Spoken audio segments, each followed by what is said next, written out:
Hello there, good afternoon and welcome to The Pulse. We are coming to you live from our studios here in Accra. We're on a digital terrestrial TV because we're free to air. It's DSTV channel 421, Go TV channel 144. We are Joy News, independent, fearless and credible journalism. Coming up this afternoon on The Pulse, parts of Accra submerged again after hours of downpour. We'll hear from the Speaker of Parliament, Alban Bagwin, who has described as unacceptable the lack of action to address the continuous flooding here in Accra. We can't continue to have this year in and year on. Yes, it's not acceptable. More is happening in the House. Minority takes on Finance Minister Ken Ofori-Atta for failing to pay toll workers months after the government assured they will receive their monthly salaries after it ended collection of tolls. The Finance Minister wears a white shirt, speaks and every statement in Parliament starting with a Bible quotation and lies about it. Today, he told us none of those people will lose their job. The truth is that the God you and I serve and the God he serves is aware that he's not paying them. The people are home, they are jobless. There's more on this afternoon as we speak to the Ghana Toll Workers Association, which is lamenting its members are facing financial difficulties, and first-class graduate turns hairdresser after 3 years of failed job hunt. My CVs out. My district pastor is even one. I've given my CVs out to him. I've sent CVs to a couple of people in church. I've told people, so this is my qualification. If you hear of anything you think it would be of good use to me, just let me know. And then up till now, I haven't heard anything from anybody. We have the very touching details of this story, plus more here on The Pulse. I am blessed Sogah. The Pulse, as always, is brought to you by Global Communities Dignity Low Affordable Safe Sanitation. Remember that this afternoon we're streaming live on all of our social media handles. It's at JoyNews on TV, also on YouTube as well. Feel free to join us with the hashtag The Pulse. My personal handle is at blessed Sogah. Always a pleasure serving you here on The Pulse. Please stay.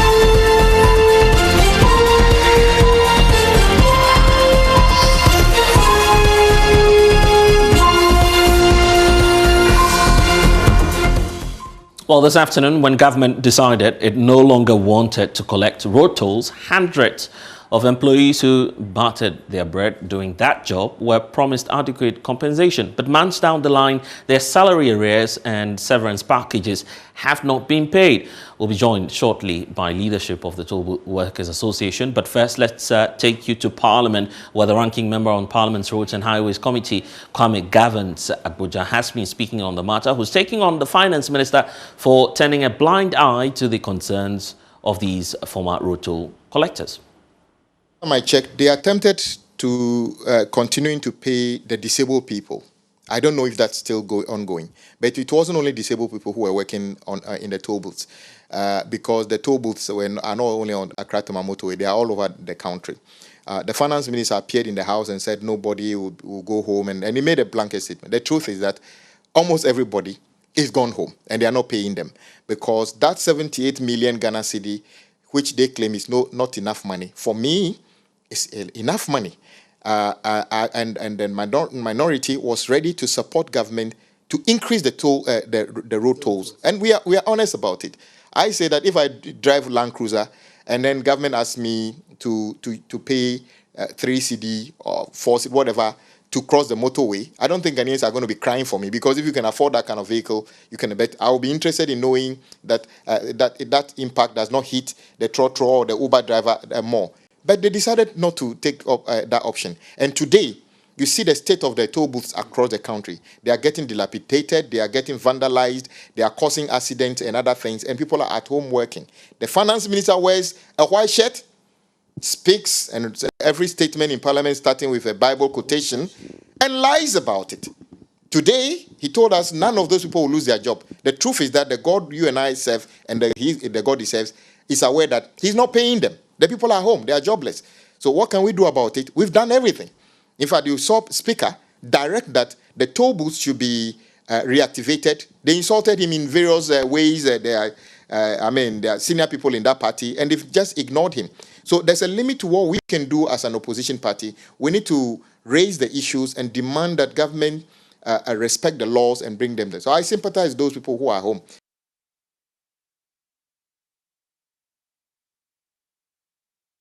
Well, a lot more has been happening in Parliament. We'll tell you all about it. But first, there's that sharp focus on government's inability to settle the arrears and the severance package to the toll workers union. In fact, we'll be speaking to the group shortly, but let's get all the updates from Parliament. First of all, by hearing from Kwaku Asante, who's our parliamentary correspondent, monitoring all of the developments since morning. We understand there's a lot of reactions also greeting this.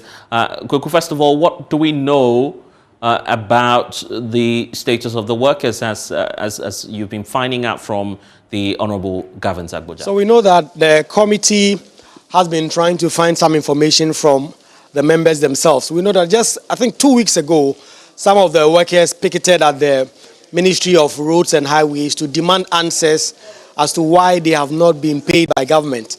And so they went unanswered. According to the information we are picking from the Honourable Gavin Agboja, the money has still not been paid. And once the finance minister is now programmed to be in Parliament, those questions will be asked of the finance minister. And so, in terms of the status of the payment, as we speak now, the payments have not gone through, the workers have not been paid. We know the promises were two. They were owed salary arrears. That has not been paid. There were also issues about compensating them because, I mean, if you're taking their work away, then you need to pay them some severance package. And so that also has not been paid. So there are these two block sums of outstanding money that are owed these former workers of the toll. And so that has become one of the key and central planks of the issues the minority will be raising with the finance minister when he comes to the House tomorrow to answer questions mainly about the COVID-19 expenditure. Blessed.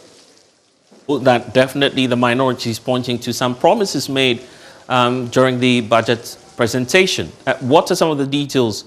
And if you could share that with us, how is that connecting to the conditions of issues relating to severance packages and some other matters as well? So at the time the finance minister read the budget and announced that government was abolishing the collection of tolls, one of the central promises that he made was that government was going to pay these workers some severance packages, and also that some of them were actually going to be replaced. And so in the public sector, and see if there are work or there are some vacancies in certain public sector offices for these workers to take charge. That also has not been done as we speak. And Blessed, let me just run by you some information that we are just picking from the Privileges Committee. Yesterday, we brought you that story of the committee beginning hearings officially of the 3 MPs who were referred to the committees regarding their abstention from Parliament for 15 consecutive days. What we know was that yesterday was supposed to be for Honourable Sarah Adwoa-Safo,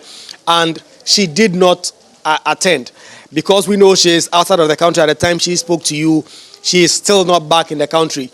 What the committee did was to arrange for Zoom meetings to try and get her the link in her base in the United States of America for her to join. That also did not succeed, as the ranking member of the committee, Honourable Ricketts Hagan, told us in that interview that we brought to you yesterday.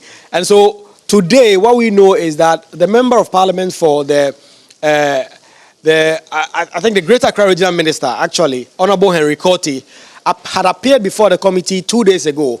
The committee still had to ask some questions of him. He also pleaded for some time because he wasn't feeling so well. And so we know that he returned to the committee today to answer some more questions. It is not so clear when Honourable Kennedy Japan will follow, because according to the program of the committee, Honourable Kennedy Japan is programmed for just after Honourable Henry Korte. And when that is done, then the committee can now prepare and host Sarah Adwoa-Safo. Yesterday, as part of that interview, where we broke that news to you that the committee was going to place Honourable Sarah Adwoa-Safo's invitation in the national dailies, Parliament followed up with an official statement announcing that they are going to place that in the national dailies, and also that Sarah Adwoa-Safo is expected to appear before the committee on the 6th of July, to answer questions as to why she should not lose her seat, for instance, for absenting herself from Parliament for 15 consecutive days. As we know now, that 15 consecutive days has long passed into months. Honourable Sarah Adwoa-Safo, MP for Dom Kwabenya, has still not returned from the United States to her parliamentary duties. And so The committee is currently looking at those issues, and the information we are picking is the committee just wrapped up that hearing just about 30 minutes ago, Blizzard. That's a bit of updates for us from Parliament. But back to the issue about the Transport Committee. What more do we know in terms of the questions that is emanating from the ranking member on the committee? So we know that when the finance minister comes tomorrow, he's answering 16 questions, mainly regarding COVID expenditure. But what we know is the minority side are trying to push in the elements having to do with the road toll collection and its cancellation and its payment of severance and all that. And so they are saying that they're going to push that through. It's going to be a debate sort of, because normally in Parliament, if the questions are not on the order paper or the program, then usually you will not be allowed to ask those questions.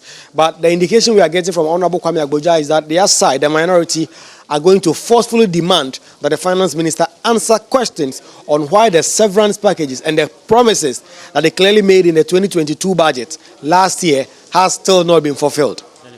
Quick, we'll definitely get back to you for some more updates. But for now, thank you for giving us some updates. We'll be speaking to the Road Toll Workers Union shortly, hearing their side of the story as well. But Kwame Agboja himself has been speaking about some other matters, including the Tamale International Airport, as he claims that it was an idea of the erstwhile John Mahama administration. There's more on this. Where after the government changed, the developer decided to change the lender, which they could have done that without coming to Parliament, but our constitution does not allow them to do that because it's an international transaction. So they came to Parliament. So when you look at what we said at the Finance Committee and everything, so the Road and Transport Committee had little to do with it because they were only changing the financing. So I remember my good friend, Dr. Asibe Yeboah, was in charge and repeated why we needed to do that. So it changes. So, and there's nothing wrong if the Vice President Bawumia visits site when he's in the area. That is appropriate to encourage the contractors and ask them questions. But an attempt to pretend that this was anything to do with NPP, they decided to do this project. I mean, I think the Vice President has come to a point where he needed to be considerate about his own reputation. We'll get to all of these matters shortly. Let's now speak to the Ghana Toll Workers Group. The secretary for that group, Edward Duncan, is joining us via phone. Thank you so much, sir, for your time. So how hard has it been for members of your group, particularly as we know that the Finance Ministry has not released the severance packages for your members? Thank you, my brother, for having us. We are in a tight situation right now, all our members, and me as the secretary or as one of the leaders. Most of the time when they face any situation or any hard situation, they tend to call and speak to us or complain or even ask for help from me. So, yeah, I have heard numerous stories, numerous situations of hardship that they are going through. People's relationships are in tatters because of all these things. People's children are home because they cannot pay school fees.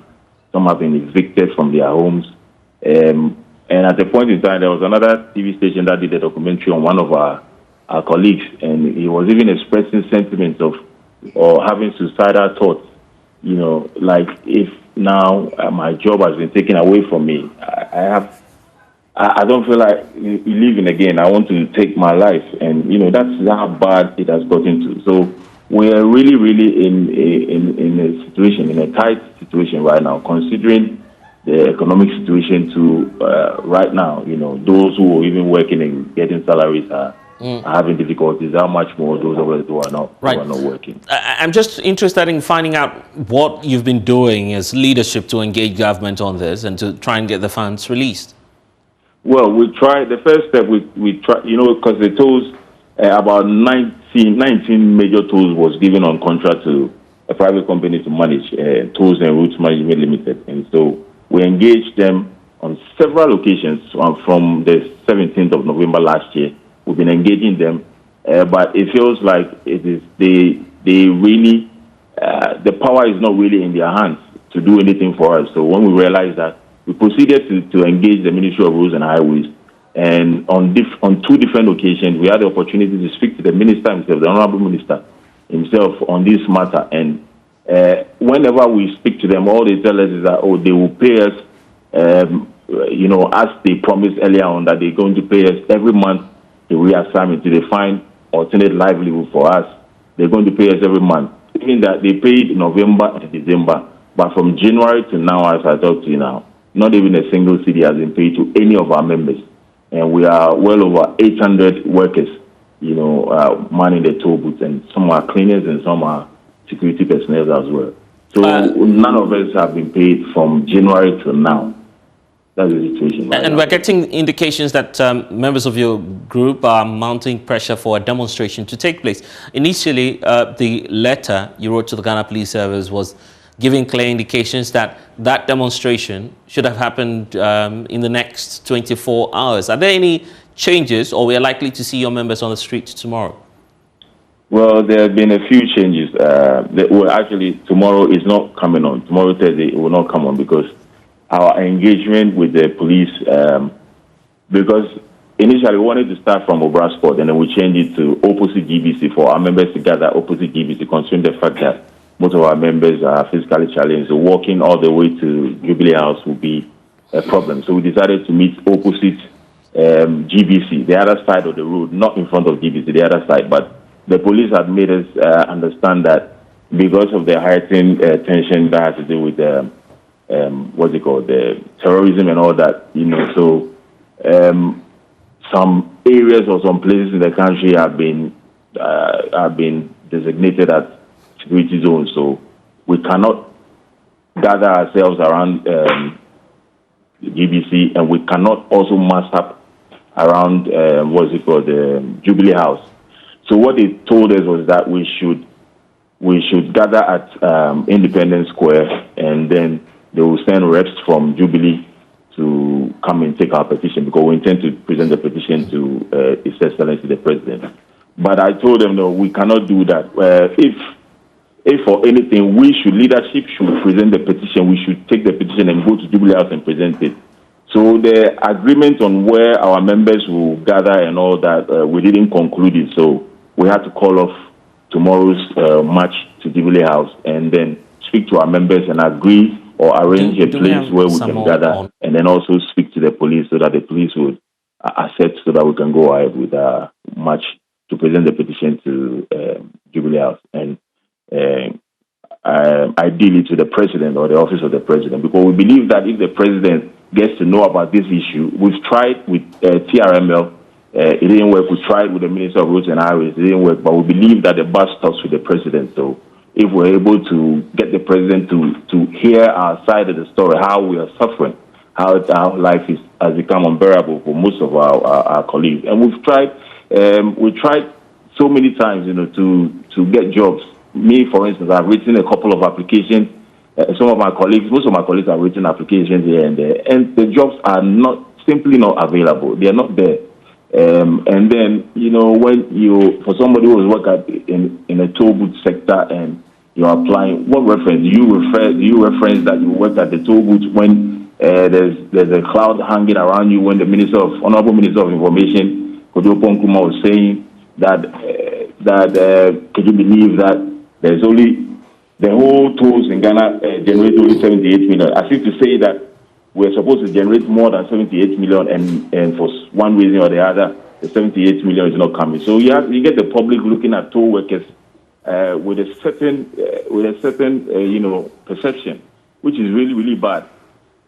So you're having difficulties getting new jobs, but beyond that, it appears that the petition you're planning to send to the president is ready, in spite of the decision to call off the demonstration.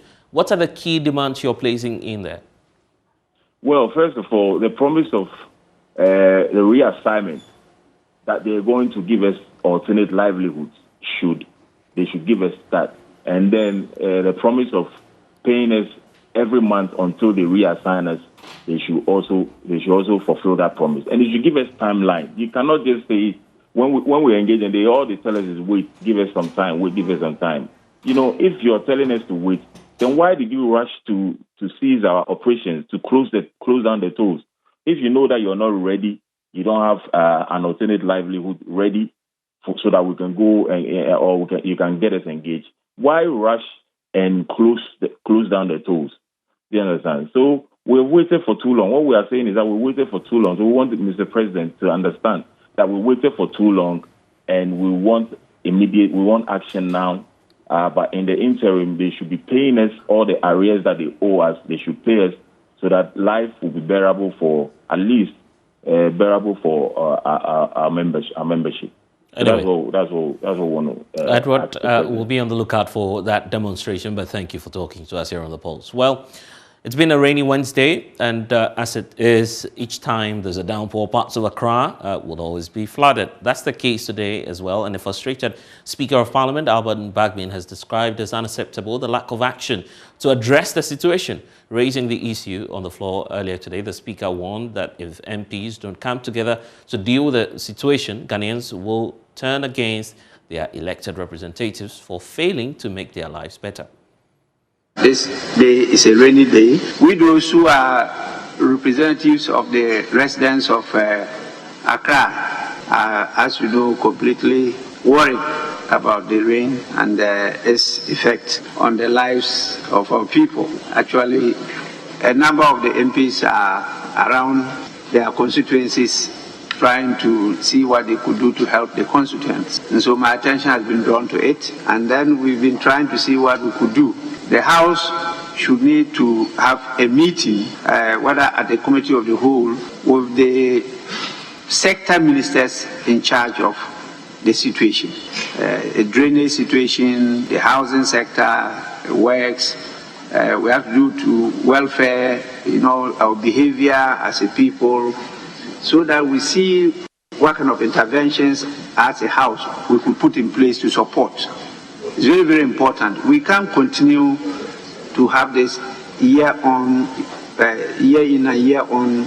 Yes, it's not acceptable. And so please, leadership, try and get in touch with the sector ministers. Let's have a conversation on this issue. If not, you are the people that your constituents will continue to blame, because you are the people that they elected to make their lives better. Well, Kweko is back with us. Kweko, what more did the Speaker say about the situation, and what responses are we getting on the floor of the House?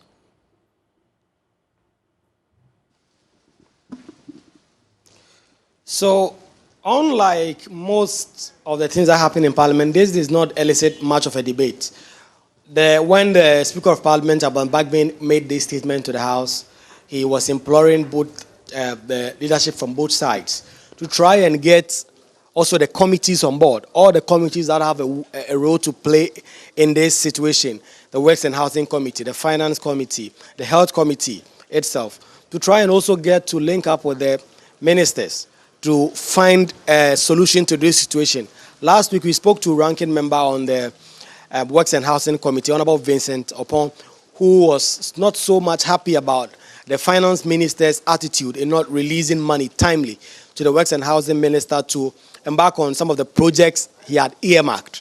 All right, so this Speaker's call goes to reinforce that position that he took last week when we spoke to him. Now that the Speaker of Parliament himself has intervened, it's expected that the minority and the majority front benches will team up with the extended leadership, including the committees that I've mentioned, to have a meeting with the ministers in question, Works and Housing, Finance Minister, Health Minister, and the Speaker, like you heard there, gave an option whether this has to be a committee or a committee of the whole. Whether specific committees will sit on this or that the whole House will consider this issue, because, according to the Speaker, it's a very important issue. It is disappointing that this has happened over the years and the government has not been able to deal with the situation. Of course, by government, he did not only mean the President Akufo-Addo government, because, the flooding has been occurring since time immemorial. So successive governments have not had so much success in being able to deal with the situation. And so he's calling on them now to take some actions, because, in fact, today, the House delayed a bit before it started because of the rains. It started raining a bit early in the morning. And the Speaker actually said that some MPs had sought permission to be absent from the House because they had to deal with the situation of flooding in their constituencies.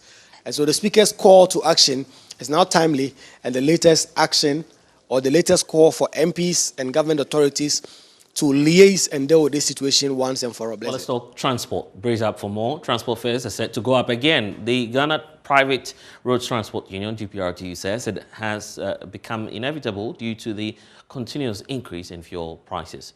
Well, joining me now is Samuel Amang, who is a member of the National Communications team of the GPRTU. Before that, a lot of Ghanaians have been reacting to this further increment that's likely to happen. Here are some excerpts. I never expect anything like that. But right now, before they get to know that they are going to increase the fuel on tomorrow, 11%. But to me, the fuel is costing us too much. It led to us with the work, we drivers, we need to get any income. You understand? Because when they increase the fuel, our car is to increase our sales for us. So with the suffer, we need to get anything. You understand? Because now the cars are many. So the fuel is too much for us. So we beg. It should come down small rather. It's going to affect my job because the salary they pay is not even up to what we are supposed to give to us. But the increase of the transport affects most of the workers because at the end of the month, what you gain all enter into transport. So if they increase the transport again, it's going to affect workers a lot in Ghana here. So I'm expecting the government to do something about it, to reduce the transport so that workers will be able to go to their work peacefully. Thank you. So this is according to some of the transport, the passengers here at the Aflao station of the Kwame Nkrumah Circle. We want to get more of the passengers to speak to and know how this is going to take a toll on them. It's going to affect us a lot. The reason is the moment fuel is increased, everything, all prices, everything changes. You know, the fares will be increased, and it will affect food. You know, in the country, it affects. It also brings conflict between drivers and passengers. You know, as soon as fuel is increased, drivers would like to increase their fares, or Protua or JPRTU. The general organization, you know, that control transport. This thing we also make increment. They are not ready for it because a hard one says here a markers need be cracker coins because of fuel. Affected drivers in the bebre to me yes I'm a geomucas and to mutumu bioma a behard papa bebre uban long janica now a camoto a hardy until I buy no your panic chopa taxes no a drosso. What did it be also my? Well, let's hear from the GPRTU themselves. In fact, we understand that they'll be commencing some public awareness and education on the further increment in prices. Fortunately, Samuel Amwa is joining us on phone. He is a member of the National Communications Committee or team of the GPRTU. Thank you, sir, for your time. So, when are you set to start that engagement, and why do you feel that you need to convince Ghanaians to accept a further increment at a time when you've recently increased fares by some 15%? Yes, we started sensitizing the public about our intent of increasing our transport fares. And the reason being that the fuel prices keep going high. And then there is an information from COPEC that hopefully there is going to be another price window, which they are thinking of, another increment of 10 to 11%.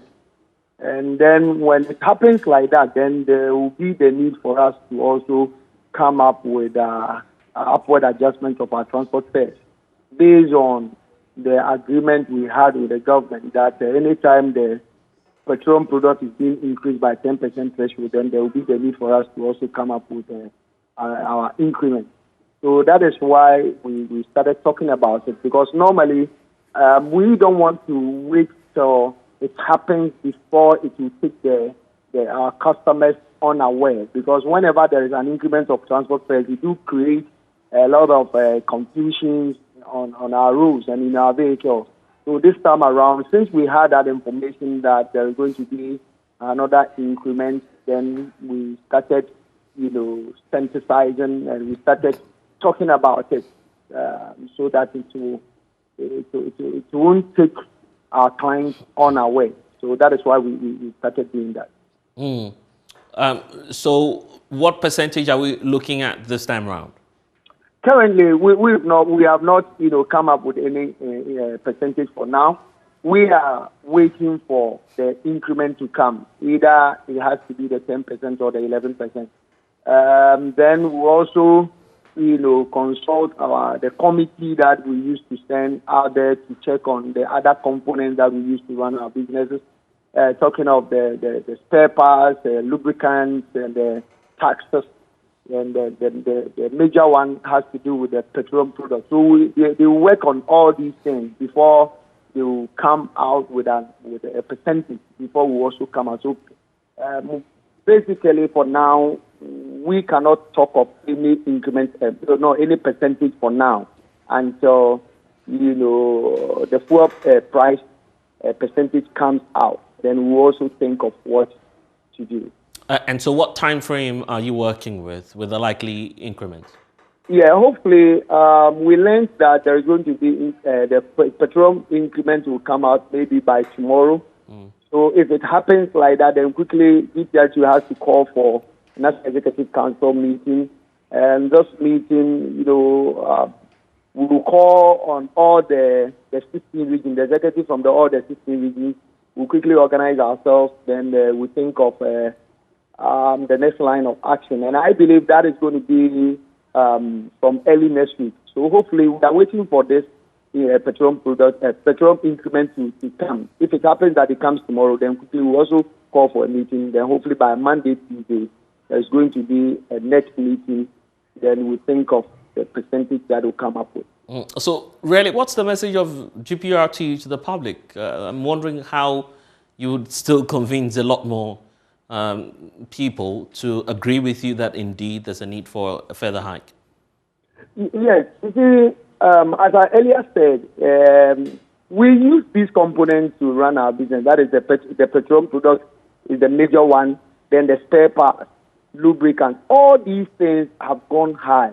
When you go to the spare parts market to buy spare parts, my brother, even tires, everything has gone up, and even the lubricant, engine oil that used to be sold at 80 cedis and 100 cedis has now gone up to 180 to 200 cedis, and spare parts has gone same. So all these components have gone high, and the petroleum production is going high. So hopefully, when it happens like that, we can't just work with this situation than to increase our levels. Else, our businesses, we can't run the business. That is why we are pleading with the general public that they should agree with it. Looking at how things are going. That is why earlier on from last year we were pleading with the government to at least scrap some of the taxes so that the fuel price will not go high to the extent that we also call for an increment of the transport fares. But yes, the president came out that there is no way they can do anything about it, and it keeps going high. Right. And we also go out there, we use it to work before at the close of the day. We also get something home. So if it happens like that, then there's nothing we can do than to increase our lorry fares. So we are pleading with the public. That is rather unfortunate things are going like the way it's going now. But yes, we all have to bear it. Anyway, Samuel Amwa, I'm grateful for your time here on The Pulse. Thank you very much. Thanks for staying with us. We'll return shortly after this break. Please stay.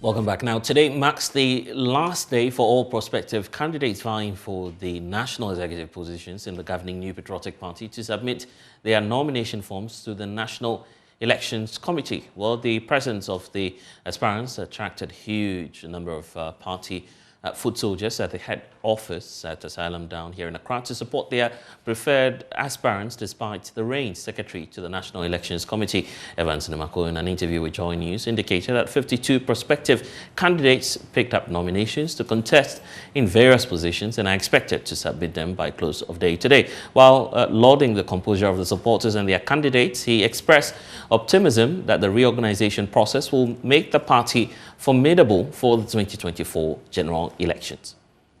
We have given Monday to today for submission of nomination forms to the Elections Committee for further verification, and then vetting will start from Friday and ends on Monday.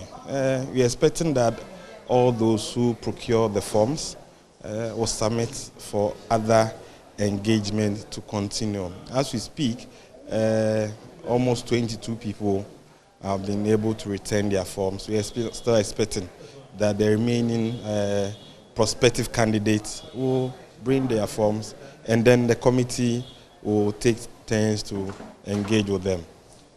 So today is the last day for them to submit their nominations, right? That is the proposed time, that today will be the last day. So the day is still young. We are expecting that they will come and let them bring their forms. What have you observed so far, the forms that have been presented to you? What we're doing now is to receive the forms.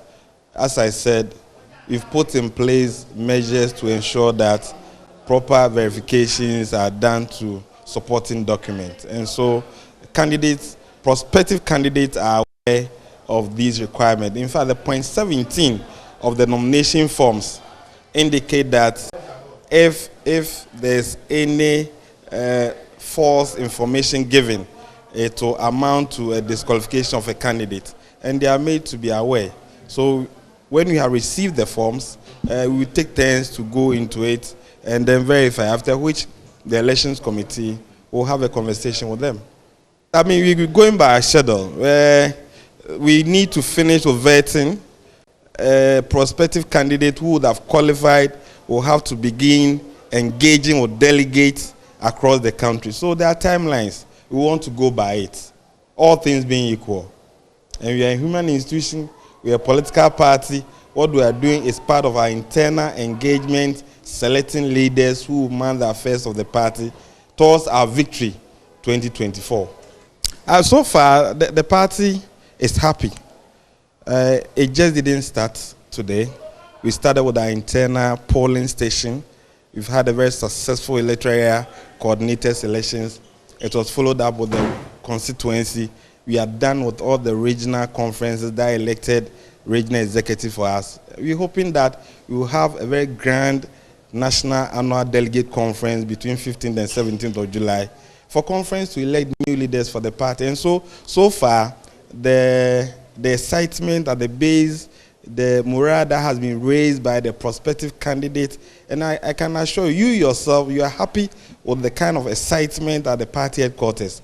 We are still looking up that all those people who want to support and serve the party at this level will conduct themselves in a manner as defined and directed by the National Executive Committee, the party constitution, the rules of engagement, so that at the end of this whole exercise, we have a very solid party to prosecute the agenda of winning massively 2024 presidential, as well as a very sizable number of parliamentary seats, different from what we are seeing in Parliament today. Employment now this month. Government will launch its ambitious 10 billion cedi program to create more than 1 million jobs over the next 3 years. Codenamed YouStart, the program seeks to support young entrepreneurs to gain access to capital training, technical skills, and mentoring to enable them operate their businesses. Well, ahead of that launch, the Finance Ministry has been engaging civil society organizations to explain the project and also get feedback on how to improve it. So how has that process been so far? Let's speak to some of the civil society groups involved in that. And first of all, let's engage Hilton Terry Kessie, Network of Empowered Youth for Development. He's joining us now via Zoom. Thank you, sir, for the time. So it's been a long day, but what's been your learnings and interactions with the Finance Ministry? What exactly are you coming to terms with about the YouStart project? Yeah. Good afternoon to you and then to your viewers. Yes, it has been a long day. Today government had an engagement with civil society organization on the YouStart initiative. Quite a fruitful one, and we are very optimistic that this project could also help partly alleviate or try to address the teeming problem of Ghana, which is youth unemployment. It has been quite interesting, and civil society organizations present were able to bring out some views and then try to look at certain lapses in the project or in the program, which government, that is finance ministry, was also very receptive, in terms of the suggestions from civil society organizations. So, ultimately, if you look at the objective of the project, we know clearly it's targeted at unemployment. But looking at the design of this project, are you able to say that indeed it's inclusive, it will get young persons out of the streets and get them some good jobs? Thank you. Interesting. I cannot say that the YouStart is going to be like a magic one that will quickly address the bigger problem of youth unemployment in Ghana. But looking at the prospect of the project, I think that, and the design of it, yes, quite magnificent. If it's going as has been planned, I think it's really going to go a long way to address it, because this project is targeting youth from 18 to 35 years who have brilliant ideas and then viable business plan. And interestingly, government is not just going to dash out money to them. There's going to be training process, selection process. They are going to be taken through vigorous training, and they are going to be supported by banks with training, and then monitoring is also effective. So looking at the design of the program, I think that it is going to go a long way to address youth unemployment. But the youth unemployment problem is so big, and YouStart is not just the only solution to that. In fact, there's the question about government's target of creating 1 million jobs. Is that even feasible in the first place to start with? Interesting. It's quite an ambitious target that government has set for itself, looking at the 3-year period. And starting this year, if the project is launched, I think there's going to be latter part of this month. We are in 2022, 2023, then 2024, we are entering into a campaign season. I'm just wondering if this 1 million project, 1 million jobs could be created within this space. The project is going to be a 3-year project, which means that it's going to span to 2025.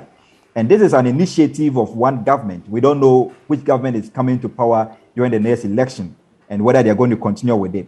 So I think that it's quite an ambitious project. Yeah, but giving government the benefit of the doubt, looking at the project design, well, there has been some breakdown, and then we are yet to see, but I think it's quite ambitious. So I was thinking that if we could reduce the number, but that is what government has set for itself. But I think it's quite ambitious. And there are concerns, even as of now, about the process or the approach towards empowering the youth, as to whether or not we're giving them direct jobs or providing some sort of seed funding for all the persons in the category to try and create their own jobs. Are you getting some clarity from the finance ministry on this as to whether or not there's going to be direct jobs or indirect jobs in this case? Okay, yes. So during the training session, the finance ministry made us aware, by the model that has been designed, or the project, the program design, yes, the 1 million job is actually targeting mostly direct jobs. Yeah, but so per the conclusion of the discussion, finance ministry and CSOs came to terms that we are looking at 800,000 direct jobs and probably 200,000 indirect jobs. But that was just a tentative figure. But per the estimate, or per the discussion, the 1 million job is actually looking at direct 1 million jobs. But so at least you can confirm that we have some clarity on that as of now. Sure. So we made it was clear that we are looking at 1 million direct jobs. 1 million direct jobs, that's what we're seeking to achieve, but then it's running over a very long term where you're looking at the issues of political commitment. Would you be certain to say that looking at the project design, a lot of governments, excessive ones, will be interested in continuing this project? Well, we live in a country where government comes, and interesting, fantastic projects and programs are not continued by the succeeding government. So one thing for sure, if this project gets the buy-in of the youth and is yielding the results that is expected, I think it is going to be a disservice for any other government to discontinue, because it's going to be, that government is going to be in the bad books of the youth, because this is trying to address the youth unemployment. So first of all, we thank the government. The political commitment is there. It's going to start. But whether the succeeding government will continue, partly it will depend on the beneficiaries, the direct beneficiaries of the project.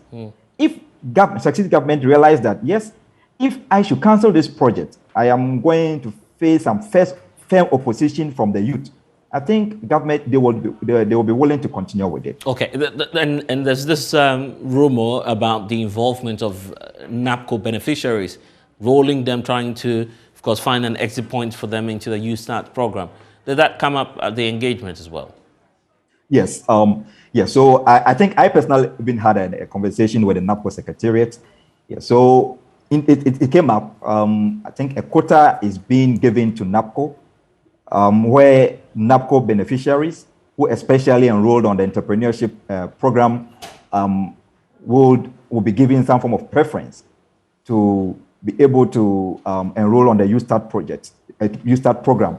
So that it came up, and then we discussed it. I mean, we also had a discussion of the backlogs of the NAPCO allowances that have not been paid, but that is just on the sideline. But the NAPCO secretariat, and also per the statement from the finance ministry, made us aware that NAPCO beneficiaries will be given preference. But of course, it should be ideas that are viable, that is going to create businesses it's going to employ others when it is being supported by government. And of course, there's going to be a training session for youth NAPCO beneficiaries who are willing to undergo or benefit from the YouStart project. And obviously, this brings up the question even about collaboration amongst other sister agencies that are already running youth employment programs. You talk about the NYA, the YEA, and some other organizations, state agencies as well. Is this the time to create a common pool so we achieve that target of 1 million jobs? Sure. So during this training session, we had representative from TVET, from NAPCO, from NYA, from GA, and then that is previously that is the Business Advisory Center, right. And then from NEP, the National Entrepreneurship and Innovation Program. Yeah, so we had people being represented there, and there was clear rules on what they are supposed to do. So we have the implementing agencies that are the GA and then NEIP, and then we have the implemented partners that are basically NYA and then TVET and NAPCO. And the program itself is actually into three. The funding program is in three. We have the District Entrepreneurship Program, we have the Commercial Program, and then the YouStart Grace. There's a part of the program called the YouStart Grace Works, which has to do with a faith-based organization. So they clearly indicated that these already existing government agencies involved in youth employment have direct role to play in the enrollment of this YouStart program. All right then, we'll have to leave it here. Therick, I'm grateful that you are filling us in with all of the updates from that engagement with the Finance Ministry.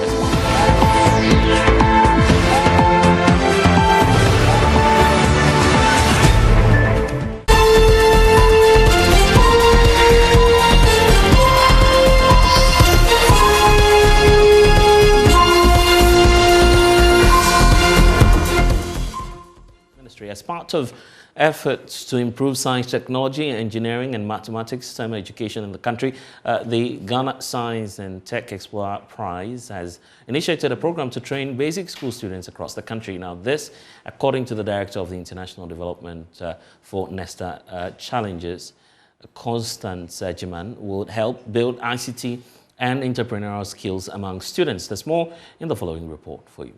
The Ghana Science and Tech Explorer Challenge Prize is an initiative by Nesta Challenges to encourage and support junior high school pupils between the ages of 11 and 16, as well as teachers in Ghana to help them develop practical science, technology, engineering and mathematics, STEM, skills and related products that benefit local communities. Speaking at the launch of his pilot challenge, Director of International Development for Nesta Challenges, Constance Jiman, explained to JoyNews how the initiative would impact Ghana's STEM education.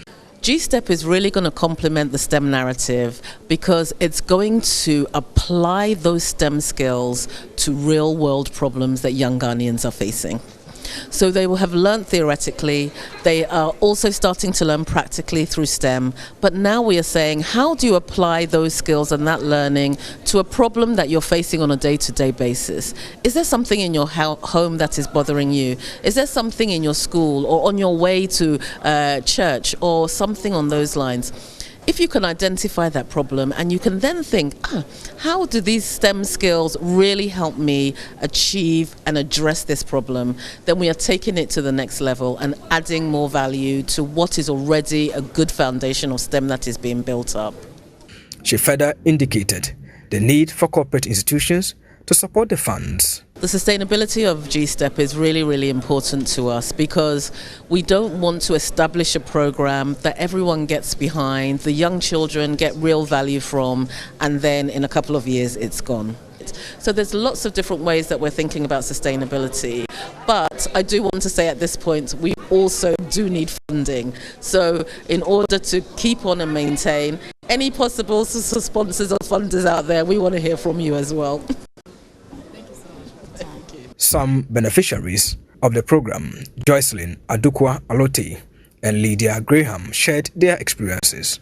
GSEP has really helped me a lot.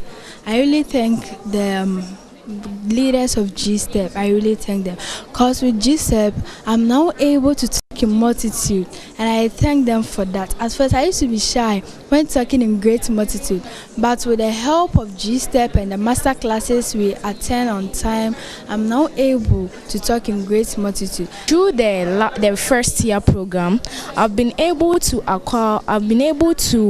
get a problem and also find a solution to that problem. A teacher at the Dansuma Community Basic and Special School, Edward Yaka, however, urged the management of GSTEP to increase the number of schools on the program. The first time I had an encounter with GSTEP, it was very amazing. What I realized is they gave most of the students chance to come up with ideas and how to solve it within their community. They should include other regions per se, because we have other people who are also very good in other regions that have not yet been included in what GSTEP is trying to do. Ghana Science and Tech Explorer Prize is hopeful to extend the program to other regions after a successful piloting exercise, which begins in August. Mausi Numos report, read to you.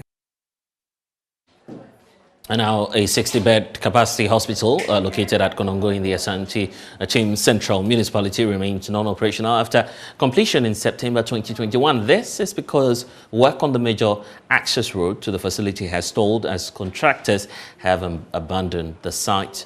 And residents are unhappy about the development and want government to ensure the road is fixed to enable the hospital function properly.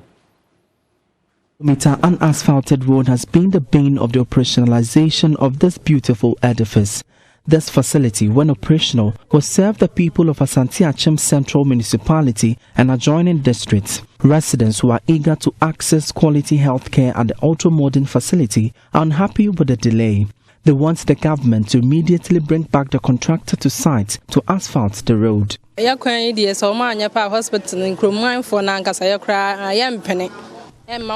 We always have to hire a taxi to access the road whenever it rains. Because of your serious It's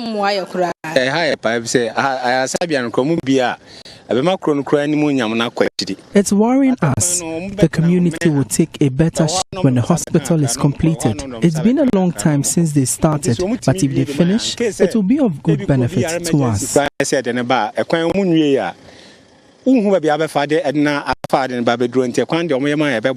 Municipal Chief Executive Robert Yaokwachi says the certificate for the road has been raised by the contractor awaiting approval. Myself and the regional minister have engaged the contractor several times, and I can tell you that the major work, so long as the road is concerned, has been done by the contractor.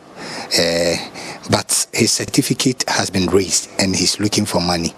I've engaged him together with the regional minister, and as we speak, I am confident by a week or two he will be on site to do what he has to do to complete the road, so that we will have access to invite the president for the commissioning.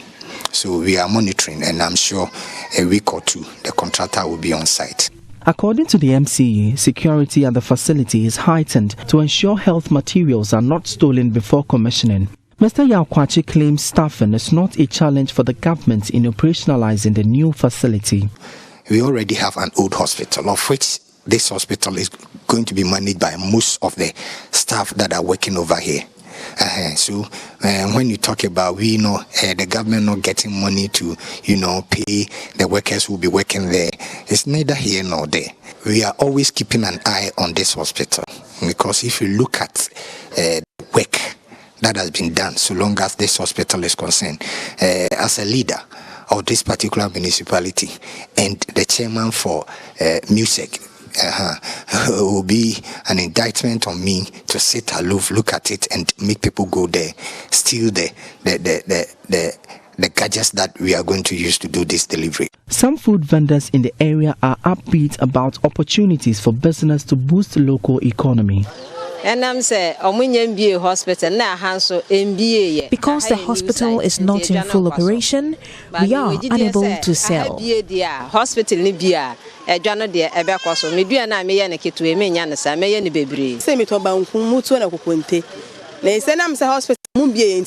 hoping the hospital is open soon so we can sell to take care of our family. Ewukuma Leaks report for JoyNews. Well, she was the first to graduate from university in her family. Not only that, she graduated with a first class in psychology and information studies. But after 3 years of excruciating job hunt and family pressure, the 24-year-old decided to shelve her degree and take up her hobby as a day job, hairdressing. Despite the disapproval from her mom and ridicules by friends, Teresa Eduse is determined to succeed in her new career path. In our latest series titled Surviving the Hard Times, Joy Prime's Emmanuel Giveno visited her at her residence at La Paz and now reports. Frustrated and lost in thought as she reminisces the crowning of her academic toils, Teresa Eduse graduated with first-class honors in information studies and psychology from the University of Ghana. She was hopeful of landing a lucrative white-collar job.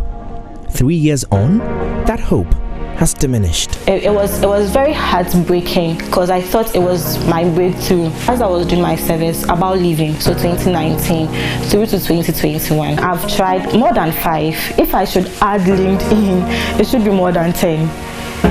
You send CVs, you don't get feedback. Teresa desperately appealed to many influential people, including her pastor, to help her land a good job.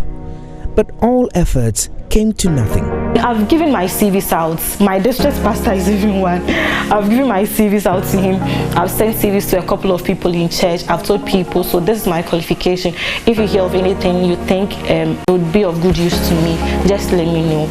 And then up till now, I haven't heard anything from anybody. Societal and family pressures kept mounting, and being the first child of 5, she felt burdened to get a job to support her younger siblings. After years of job search and with no glimmer of hope, the first-class graduate decided to turn her hobby into a day job: hairdressing.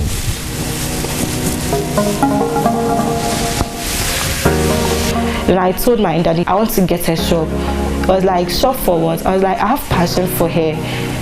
And then he was like, okay. So they really supported me. My mom wasn't okay. They really supported me and everything, but she was like, so if I'm with my friends and then they ask me, I'm like, oh, my banana call UG, she has graduated first class. It's why you're there, or a hairdresser. She feels so embarrassed. And I'm like, you don't ask them for money. I don't ask them for money. Now I don't ask you for money. Restaurant na mtonti loan ya kwaje ya na mimi tua hafa once obana ya man loan mimi tua na papa nso etia ye chetia nso ka so ba hairdresser na de mimi de man ka ah won mi so ba hairdresser adan wa me ya fo nkosua hairdresser na ma ya jibo wa jiwa ko school na wo je ya ba hairdresser je na no bi sa me say enti mi ti fie enti da bia no benya sika ma me anti obia we nkaka aka na ya me ya na adom na say onya ejuma na weja no kontema mjimi tiji bai nkofo se mi ja no de openo onu ayen sisi anu mato ama onu ayame ya bai o se mi ntumi enforce no.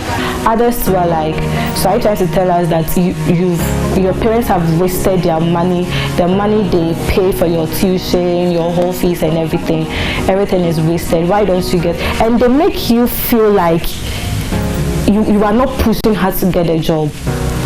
If only they were in my shoes and then they know the attempts I've made and then it hasn't worked so well for me, they would understand.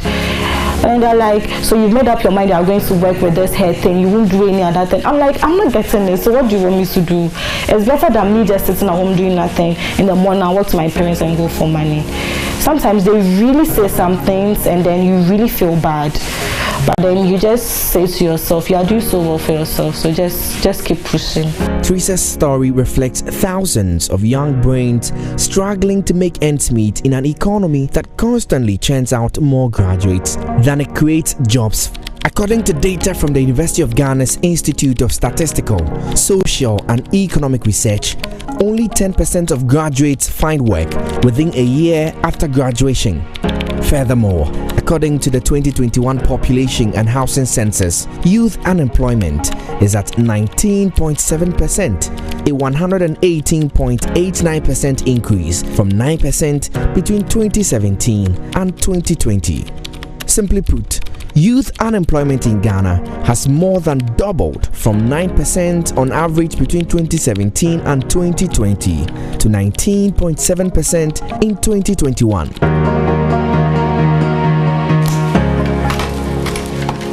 It's been 6 months since Teresa built this container saloon.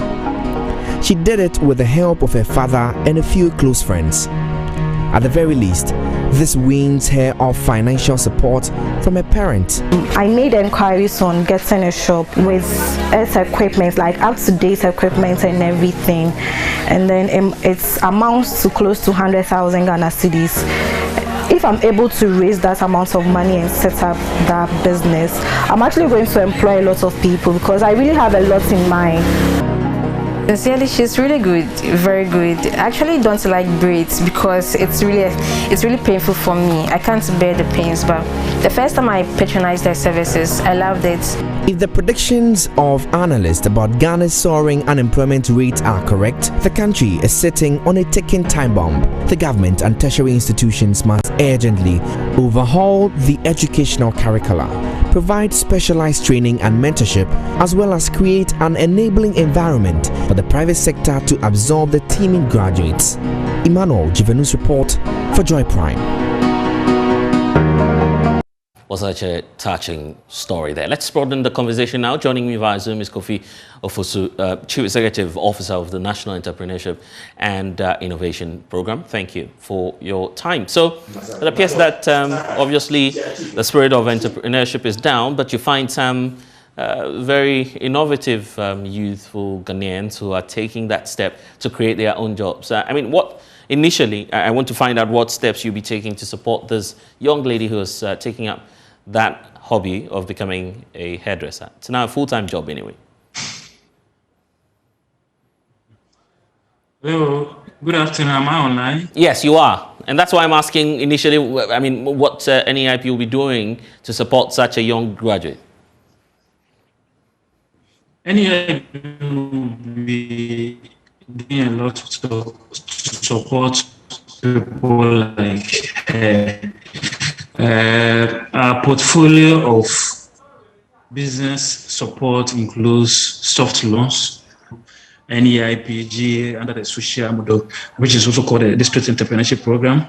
And she can use it to procure equipment, machinery, undertake her business registration, rent space for her business, and do any other thing she intends doing. As you know, the YouStart program is a 10 billion youth intervention initiative meant to create 1 million jobs in the next 3 years. It appears we're having some challenges connecting to you, so also would definitely rework the lines and get you a bit more clearer through maybe the phone lines and get what it is that NEIP intends to do about this. But you see on the screen now excerpts of that first of our series, Surviving in the Hard Times, obviously talking about the first-class hairdresser. Let's try one more to see if Mr. Ofosu is back on with us.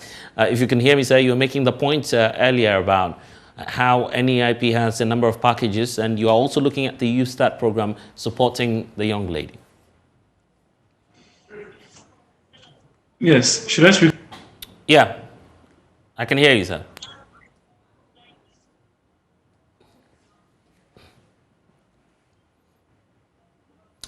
It appears that we're still having some challenges. Also, if you can hear me, I was just asking about the point you were making earlier. We kept on losing you intermittently.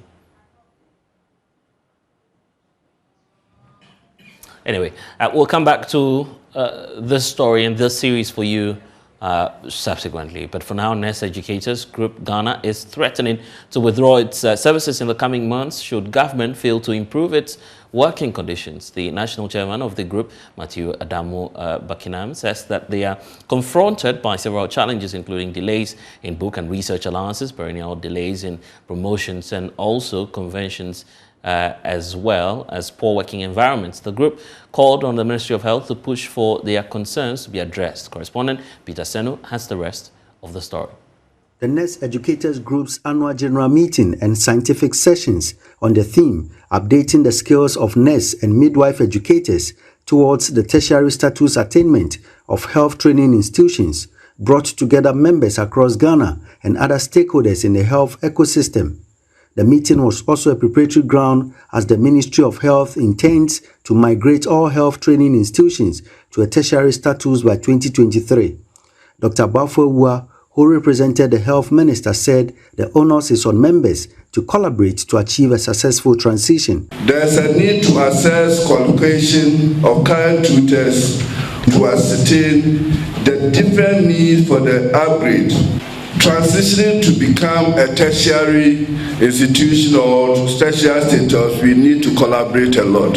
How many of us even know how to write for grants, to do research?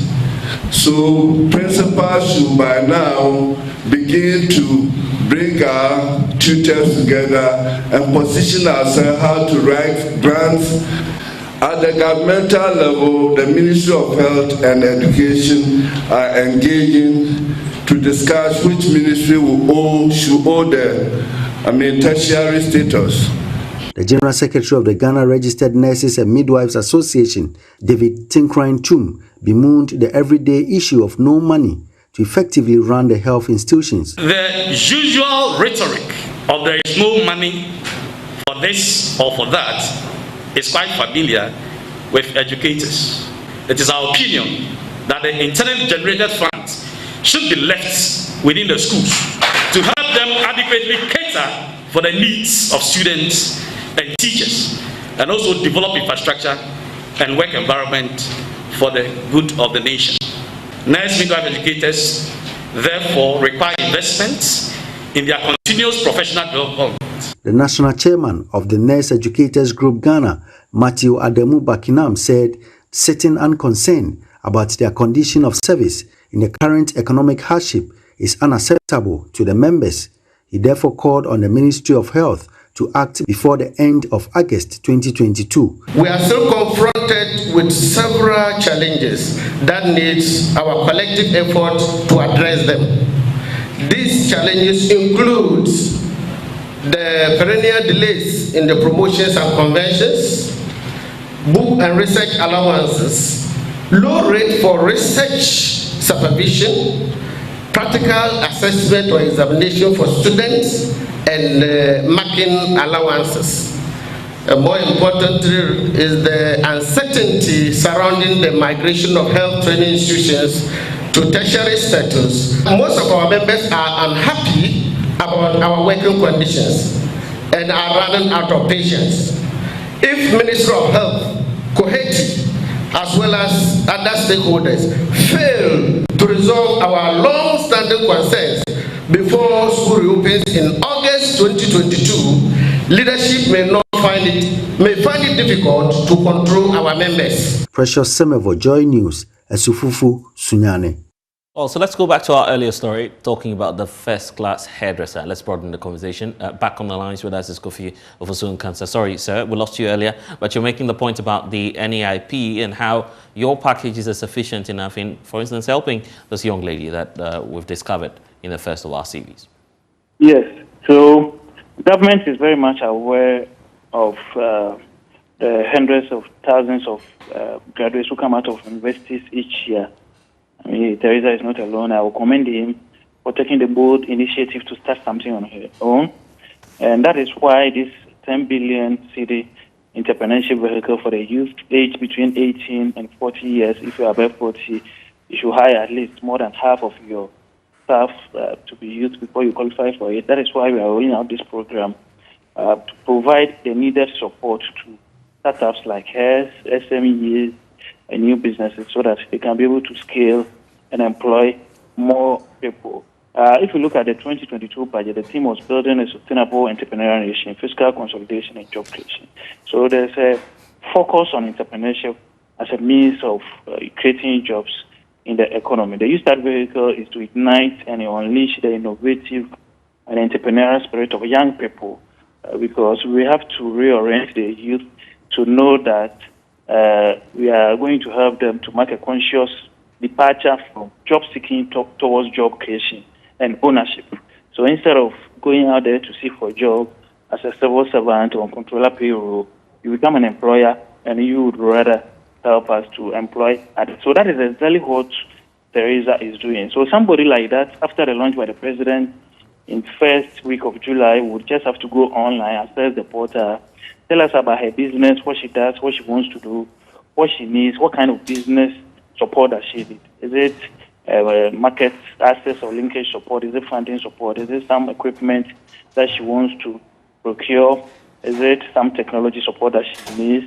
Is it some regulatory or quality assurance that she will need from some regulatory agency she will be under? Whatever business support you need, YouStart has the full package to provide tailor-made solutions for you based on your need, the space your business is in, and the type of request you bring. So, my brother, interesting times ahead for the youth of Ghana.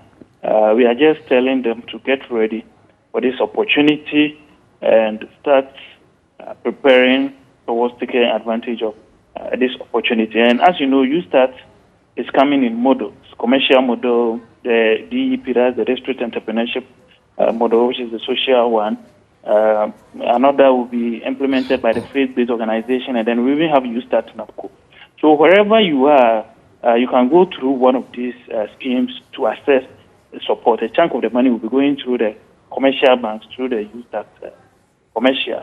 And then NEIP and Ghana Enterprise Agency will be doing the implementation for the district entrepreneurship program, under which we provide startup pack up to 100,000 cedis for the youth. Those who go through the commercial route, depending on the scale and the size of the business, can access support up to 500,000 cedis. So, in the nutshell, these are some of the supports that we can provide startups like Teresa. Yeah.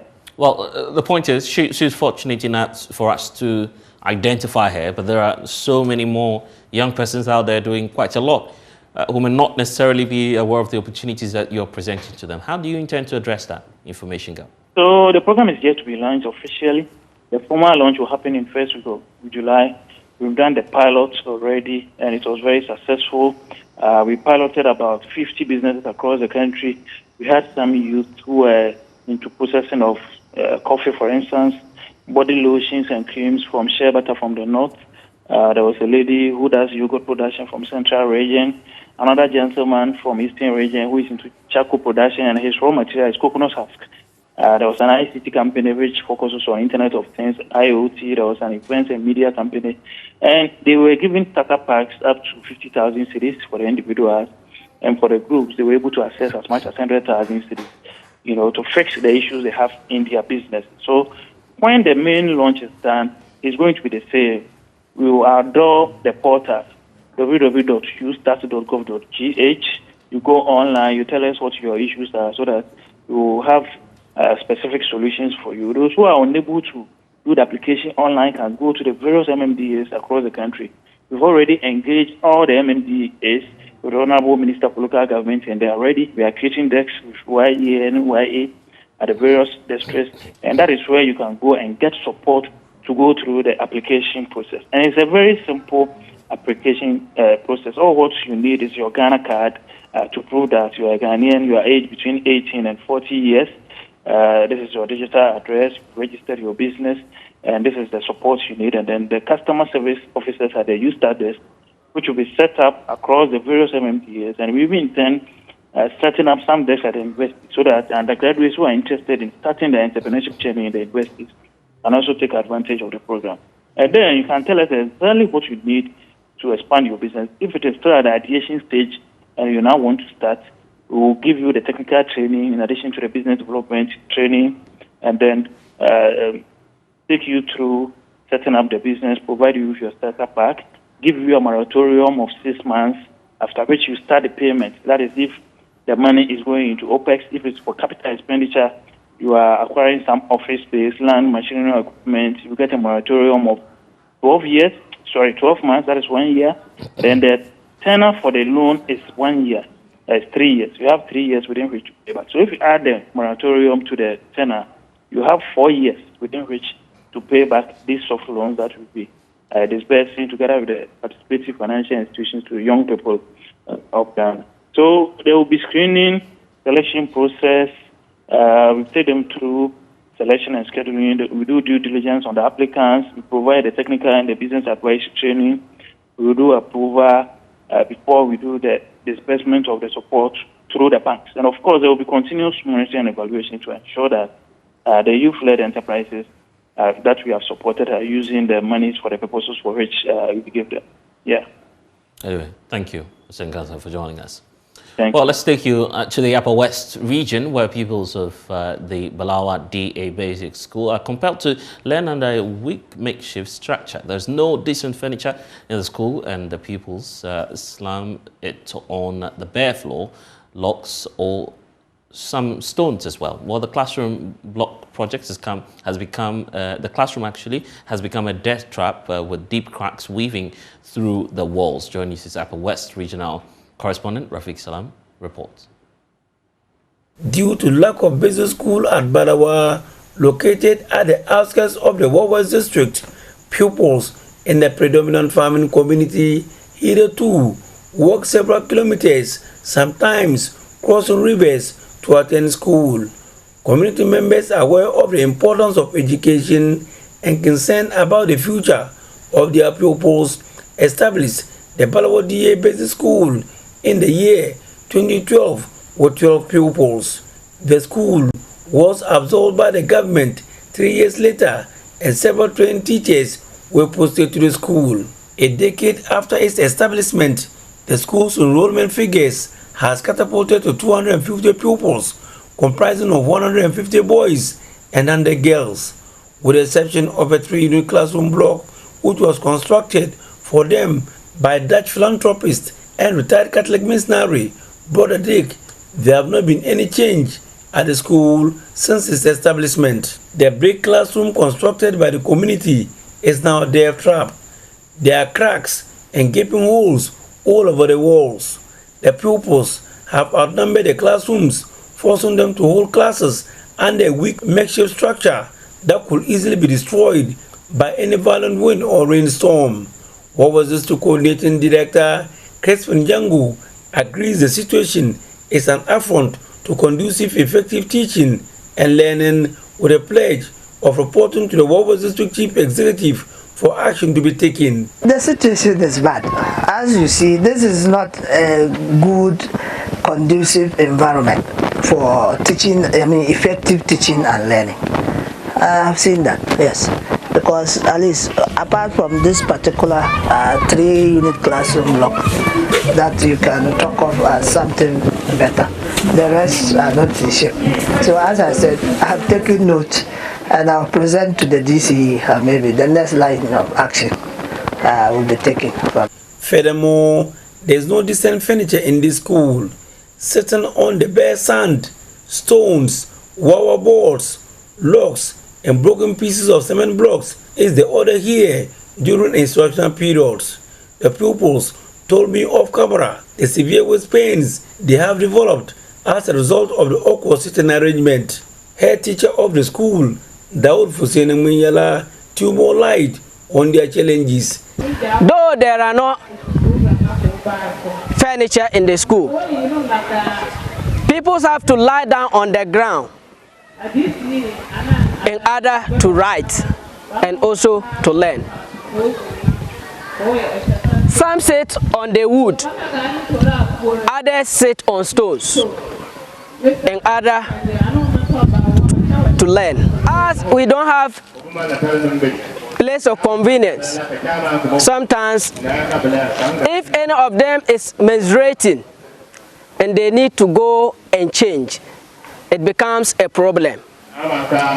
Others have to go into the bush, and others have to leave classes and go home because they cannot change themselves in the school.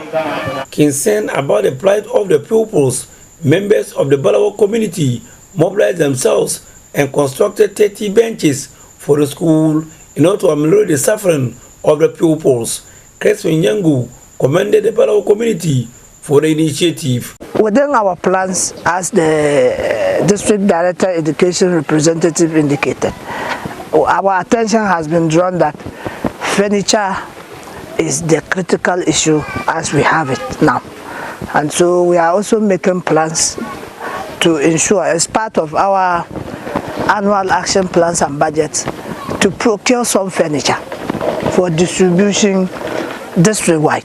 So, and I believe that once this situation has been mentioned, as I go to report to the DCE, I want to believe that if that furniture is provided, the community may also benefit.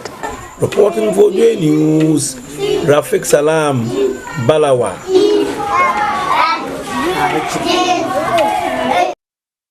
Elsewhere, Ukrainian President Zelensky has strongly criticized Germany again and urged Berlin not to prioritize its relations with Russia over Ukraine's defense. This comes just before a planned trip to Ukraine by the Chancellor Scholz and French President Macron and Italian Prime Minister as well, who are all going to be meeting this week for more engagements on this. Let's get more from Thomas Sparrow, who is with our partners, Deutsche Welle. Thank you, Thomas, for joining us. So why has Zelensky criticized Germany and what exactly did he say? Ukrainian President Zelensky criticized Scholz and German officials, saying Ukraine needs certainty when it comes to Berlin's support to Ukraine. He urged Germany not to prioritize its relations with Russia over Ukraine's defense. This criticism is strong, but it's not new. Germany has been criticized since the beginning of the war, not only because of its economic ties with Russia, in particular its dependence on Russian energy, but also because of what some consider is a slow support towards the Ukrainian government. This is evident when it comes to weapons, and in particular heavy weapons. Germany has promised heavy equipment to Ukraine, but so far comparatively little has actually reached Kyiv. Earlier, we were talking about the involvement and a planned visit by German Chancellor Scholz, Macron, and the Italian Prime Minister as well. Why are they planning a visit now?